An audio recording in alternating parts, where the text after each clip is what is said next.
Hello everyone, a very very happy new year to all of you. হ্যাঁ, জানি অনেকটা late হয়ে গেল, কারণ জানুয়ারি মাসে কাজের এতটাই প্রেশার। এই ভিডিওগুলো বানিয়ে রাখা ছিল, কিন্তু এডিট করার একদম টাইম পাচ্ছিলাম না। তো দেখতেই পাচ্ছ, 1 জানুয়ারির দিন বাড়িতে অফিস থেকে ফিরে ফ্রেশ হয়ে আমি এখন বেরিয়ে পড়েছি পুজো দিতে।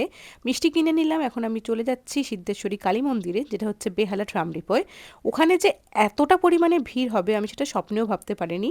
আমি প্রথম নিউ ইয়ারের দিন এই মন্দিরে পুজো দিতে গিয়েছি। আগে আমি অন্য টাইমে গিয়েছিলাম, বাট নিউ ইয়ারে ফার্স্ট টাইম গিয়েছি। তো ওখানে প্রায় 0.5 ঘন্টা লাইনে দাঁড়ানোর পর আমি ফাইনালি মায়ের দর্শন করলাম আর পুজো দিলাম। মাকে সেদিনকে খুব সুন্দর লাগছিল, তোমরা দেখতেই পেলে ভিডিওতে। তারপর ওখান থেকে পুজো দিয়ে বেরিয়ে আমার টুকটাক কিছু কাজ ছিল, সেগুলো আমি সারলাম এক এক করে। তারপর চলে গেলাম কেকের দোকানে, কারণ আজকে হচ্ছে ছোট বড়োর জন্মদিন। ছোট বড় মানে আমার দিদির টুইন্স বেবি। তো দেখো, ওরা এখন চলে এসছে বাড়িতে, এখন ওরা আমাদের নাচ করে দেখাচ্ছে। তারপর ফাইনালি ওরা কেক কাটলো, আর আমরা সেভাবে কিছু সেলিব্রেট করিনি, জাস্ট ওরা একটু বাড়িতে এসেছিলো আর আমরা একটা ছোট কেক এনেছিলাম, সেটাই ওরা কাটলো। আর এইভাবেই কেটে গেল আমার নিউ ইয়ার ডে। আর তার পরের দিন থেকে ছিল অফিস, আর অফিসে এতটাই বিজি হয়ে গিয়েছি যে তোমাদের সাথে ইন্টারাক্ট করার সময়ই পাচ্ছিলাম না। দেখা হচ্ছে পরের ভিডিওতে। ওকে, টাটা, বাই বাই।